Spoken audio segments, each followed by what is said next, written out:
Selamat pagi, perkenalkan nama saya Firsti Demi Kristanti. Saya mahasiswa Pasca Sarjana Magister Ilmu Kesehatan Masyarakat Universitas Jember Angkatan 2023.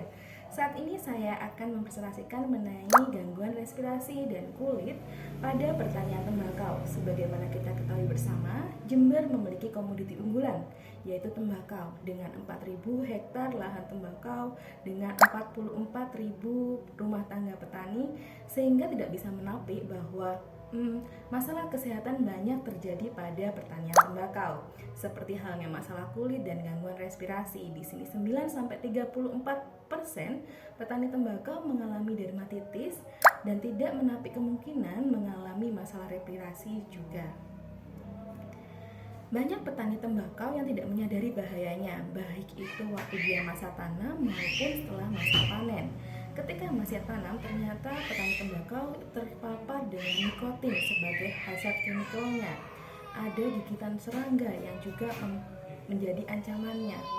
Masalah sengatan matahari sebagai physical hazardnya, hingga pneumonitis akibat pestisida, dan pasca panen tidak menutup kejadian masalah respirasi bagi petani tembakau, yakni tobakosis, salah satu jenis dari pneumokoniosis. Nah, ini secara garis besarnya mengenai gangguan respirasi dan masalah kulit pada petani tembakau. Lalu seperti yang saya singgung tadi, di mana gangguan respirasi terkait pertanian tembakau, di sini ada chemical hazard dan physical hazard. Chemical hazard, daun tembakau pasti mengandung nikotin, dan nikotin berdampak sama dengan dimanapun port entry-nya. Dan green tobacco sickness ini punya port entry atau masuknya nikotin melalui kulit dari petani. Lalu physical hazard, tobacco dust yang akhirnya menyebabkan tobakosis pada petani tembakau. Lalu pneumonitis akibat pestisida yang sering terpapar pada petani tembakau. Ini untuk rincian lengkapnya, green tobacco sickness, di mana gangguan kesehatan yang disebabkan oleh keracunan nikotin pada saat memanen dan mengolah daun tembakau, di mana nikotin yang dimaksud berasal dari tembakau segar yang terserap melalui kontak langsung dengan permukaan kulit sebagai port entry dari nikotin, baik itu untuk dewasa maupun anak yang memetik dan mengolah daun tembakau. Kontak yang berwarna merah itu adalah daerah-daerah yang sering terpapar dengan nikotin daun tembakau. Bagaimana gejala dari green tobacco sickness ini? Gejalanya ada bermacam-macam. Dan di sini dari sentral, dari masalah pusat neurologis, yaitu ada pusing, dizziness, kebingungan, mengantuk, lalu kulit merasa kering, gatal, lalu ada ruam-ruam, hidung lebih mudah mimisan, mulut kering, tenggorokan kering. Lalu untuk respirasi, dia punya masalah batuk, sesak, dan jantung mengalami palpitasi atau berdetak cepat atau nyeri dada. Lalu pneumonitis lebih sering disebut dengan nama farmer lung atau paru-paru pada petani.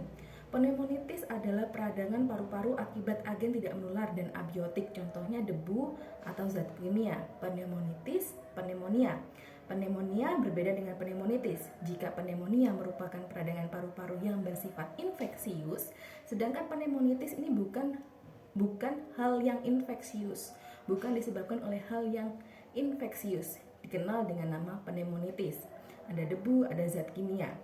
Pneumonitis kimia itu sering terjadi pada petani. Kimia berupa zat kimia pestisida yang secara langsung dapat menyebabkan respon akut berupa edema atau pembengkakan pada saluran pernafasan sehingga terbentuk cairan pada saluran pernafasan, dan pada masa kronisnya akan menyebabkan fibrosis.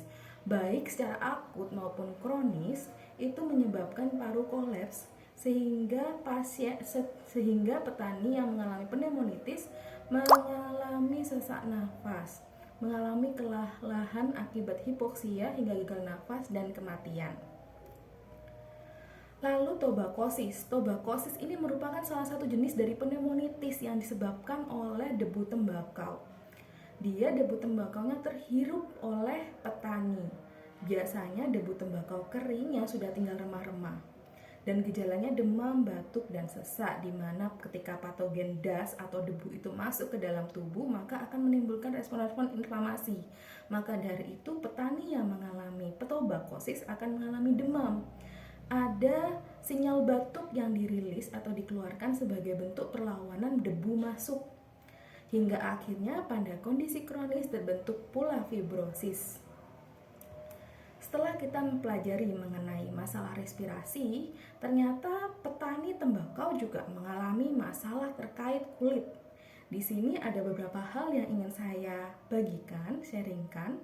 Pertama, dermatitis kontak iritan, dermatitis venenata, tuberkulosis kotis, salt transmitted helminth, kandidiasis, dan kanker kulit, di mana hazard atau agen yang menyebabkan hal ini terjadi ada chemical hazard, physical hazard, biological hazard. Ada nikotin, pestisida, sengatan matahari, cuaca, bakteri, jamur, cacing, dan serangga pada biological hazard. Lalu dermatitis kontak, 80% dermatitis akibat kerja adalah dermatitis kontak. Bisa akibat paparan pestisida ataupun nikotin.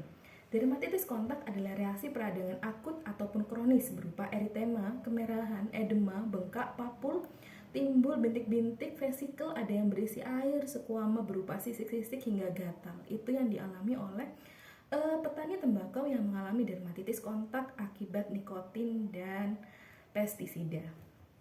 Lalu dermatitis venenata atau dermatitis paederus. Saya meng-highlight tomcat di sini atau paederus sebagai penyebab dermatitisnya, padahal ada banyak serangga yang juga menyebabkan dermatitis pada petani tembakau. Di sini pada dermatitis paederus atau venenata akan mengalami night burn atau nyeri, gatal, panas itu pada daerah yang terkena toksin paederin yang dikeluarkan oleh paederus. Itu pada contoh pada gambar di sini pada leher petani itu terkena oleh paederin, toksin dari tomcat. Lalu lesi simetris pada daerah lipatan, sering kita kenal dengan istilah kissing lesion. Jadi dia berbentuk seperti kupu-kupu pada daerah lipatan dengan lesi seperti eritema, vesikel, papul, dan sekuama, dan dia juga merasa gatal, panas pada petani. Lalu kanker kulit. Kanker kulit ini yang menjadi pencetusnya adalah sengatan matahari, terpapar matahari yang cukup lama, sehingga keganasan sering terjadi pada petani tembakau yang aktivitas bertaninya banyak terjadi di bawah paparan sinar matahari, di mana jenis kanker yang bisa terjadi ada kanker basal, sel basal, kanker sel squamosa, dan melanoma. Di sini UV sebagai atau sinar matahari sebagai faktor pencetusnya. Lalu bagaimana kita mengatasinya? Lalu bagaimana kita mencegahnya? Dari Kementerian Kesehatan menghimbau untuk selalu menggunakan APD, alat pelindung diri, berupa pelindung kepala, masker, baju lengan panjang, celemek, sarung tangan, celana panjang, sepatu boot ketika berkontak dengan tembakau, baik tembakau itu masih kering maupun masih segar, begitu. Lalu bagaimana mencegahnya? Setelah kita kontak, ternyata tidak menutup kemungkinan kita membawa nikotin itu pulang ke rumah. Maka dari itu, setiap petani tembakau diwajibkan mandi setelah terpapar dengan tembakau, baik dalam segar maupun pasca panen yang kering atau sedang kontak dengan pestisida. Membasuh diri, membersihkan diri dengan sabun dan air mengalir. Sedikit penjelasan dari saya mengenai gangguan respirasi dan masalah kulit pada pertanian tembakau. Terima kasih, sehat selalu.